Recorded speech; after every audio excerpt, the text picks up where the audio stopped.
방사선 수술은 정교한 타겟팅 기술을 활용해서 목표한 종양 이외에 정상 조직의 방사선 노출을 최소화시킵니다. 수술적 절제를 수행한 것과 완치율이 비슷하고 초기 간세포 암에서도 전기 소작술로 암을 제거한 것과 효과가 유사합니다. 추후에 최신의 항암제와 더불어 방사선 수술을 활용하면 초기 전이암 환자분들의 예후를 더 향상시킬 수 있을 것이라고 예상합니다.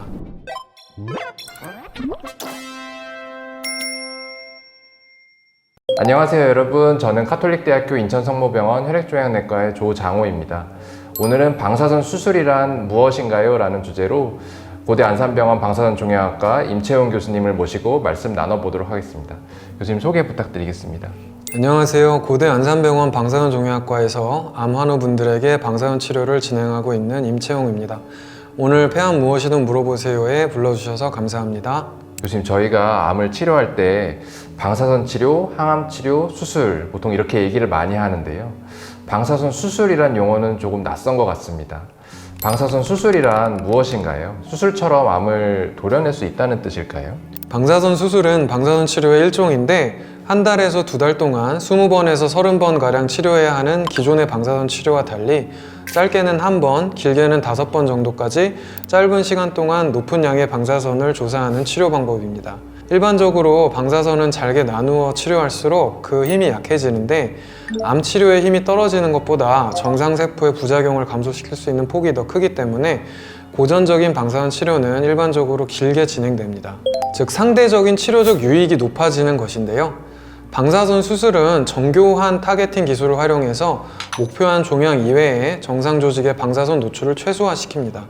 기존의 방사선 치료보다 훨씬 높은 양을 집중해서 치료하기 때문에 치료의 효과는 매우 강력합니다. 초기 폐암에서 방사선 수술을 시행하면 수술적 절제를 수행한 것과 완치율이 비슷하고 초기 간세포 암에서도 전기 소작술로 암을 제거한 것과 효과가 유사합니다. 이렇게 기존 치료보다 짧은 시일 안에 치료가 가능하고 치료 효과가 수술적 절제와 유사할 만큼 강한 부분이 있기 때문에 방사선 수술이라는 별명을 붙였습니다.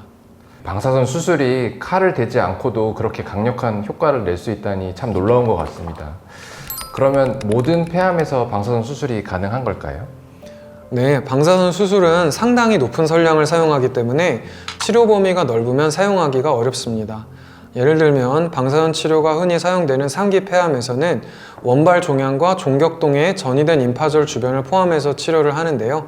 이런 경우에는 방사선 수술의 시행은 어렵고 고전적인 방사선 치료를 한 달에서 한 달 반가량 수행하게 됩니다. 임파절 전이가 없고 종양의 크기가 작은 경우, 그러니까 주로 1기 폐암인 경우에 방사선 수술이 사용될 수 있는데요. 다만 아직까지 좀 더 근거가 확립되고 경험이 많은 표준 치료는 수술이기 때문에 방사선 수술은 현재 주로 고령이시거나 폐질환이 있어서 수술적 치료가 어려운 경우에 사용되고 있습니다. 네, 교수님 말씀 들어보니 초기 폐암에 주로 사용이 되고 있는 것 같은데 폐암 초기 이외에는 방사선 수술이 사용되는 사례는 없을까요? 네, 최근에는 다른 경우에도 사용이 되고 있는데요. 일반적으로 폐암이 원발 부위 이외로 전이되면 4기로 분류되는데 같은 4기라도 병소가 한두 개 이하의 경우부터 전체적으로 퍼지는 경우까지 다양합니다.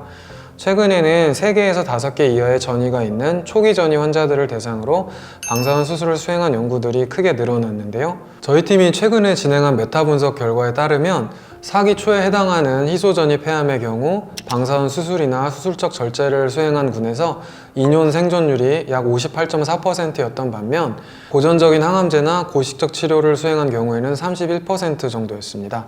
최근에는 더발루밥이나 펜브롤리주맙 같은 면역 항암제가 나와서 진행된 폐암의 예후가 많이 좋아졌는데 저희 팀의 연구는 2018년 이전에 이런 신규 항암제들이 많이 활용되기 이전의 연구이기 때문에 추후에 최신의 항암제와 더불어 방사선 수술을 활용하면 초기 전이암 환자분들의 예후를 더 향상시킬 수 있을 것이라고 예상합니다. 네, 교수님 말씀 감사합니다. 아까 말씀 주신 부분 중에 방사선 수술은 상당히 높은 고설량을 사용한다고 하셨는데 그렇다면 부작용의 위험이 좀 크지 않을까요? 방사선 수술은 말씀하셨듯이 상당한 고설량을 사용하기 때문에 부작용의 위험이 있을 수 있는 위험한 부위에 발생한 종양에는 잘 사용하지 않습니다. 예를 들면 식도나 척수 등 흉곽 내 방사선에 의해서 손상의 위험이 큰 장기에 인접한 종양은 방사선 수술을 시행하기가 좋지 않습니다. 방사선 수술은 위험한 장기가 인접해 있지 않고 종양의 크기가 주로 작은 경우에 사용되기 때문에 심각한 부작용은 적은 편입니다. 저희가 환자분들 치료할 때 늘 받는 질문 중에 하나가 또 치료 비용이 되겠는데요. 방사선 수술은 비용 부담이 큰 치료일까요? 네, 물론 비용 부담이 없진 않겠지만 방사선 수술은 적응증을 지켜서 처방한다면 의료보험이 되기 때문에 부담을 덜어드릴 수 있습니다. 그러면 방사선 수술은 방사선 종양학과가 있는 병원이라면 어디서든 쉽게 받을 수 있는 건가요? 네, 대부분의 국내 대학병원이나 3차 병원급의 병원에 있는 방사선 종양학과에서는 방사선 수술이 시행 가능한 치료기기를 운영하고 있습니다. 요즘 방사선 치료의 종류가 참 다양한 것 같습니다. 사이버 나이프와 감마 나이프라는 것도 있는데요. 이런 것들도 방사선을 이용한 방사선 수술인가요?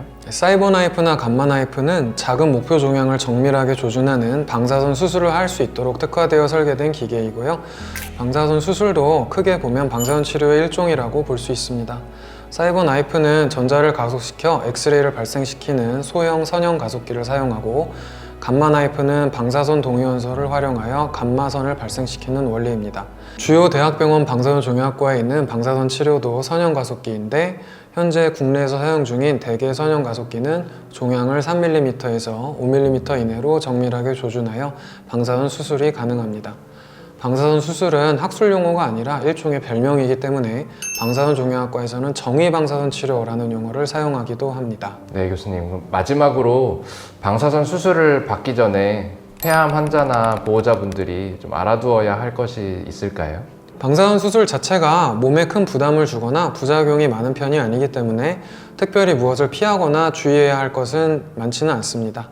다만 과거에 방사선 치료를 받으셨던 적이 있다면 해당 병원의 방사선 종양학과에서 치료 기록 및 방사선 치료 계획 자료를 꼭 받아오셔야 합니다. 방사선 치료는 과거에 치료받은 부위와 범위가 겹치는 경우 부작용의 위험이 커질 수 있기 때문에 과거의 자료를 참조해서 허용 가능한 치료의 양을 결정해야 하고, 가급적 과거에 치료받은 범위를 피해서 치료해야 하기 때문입니다. 3차원 치료, 세기 조절 방사선 치료, 사이버 나이프, 감마 나이프, 정의 방사선 치료 등 어떤 종류의 방사선 치료를 받으셨더라도 자료를 꼭 가져오셔야 합니다. 이것은 방사선 수술이 아니라 일반적인 방사선 치료를 할 때도 마찬가지입니다. 네, 오늘은 방사선 수술이란 무엇인가요? 라는 주제로 고대 안산병원 방사선 종양학과 임채용 교수님과 말씀 나누어 보았습니다. 나날이 방사선 치료의 기술이 향상되고 좋은 치료법들이 많이 개발됨에 따라서 오늘 말씀드린 방사선 수술이 많은 환자분들의 치료에 도움이 되었으면 합니다. 또한 이 영상을 시청하고 계신 많은 폐암 환자 혹은 보호자분들께 조금이나마 희망이 되는 영상이었길 바랍니다. 오늘 영상이 도움이 되셨다면 대한폐암학회 유튜브 채널 구독, 좋아요, 알림 설정 부탁드립니다. 감사합니다.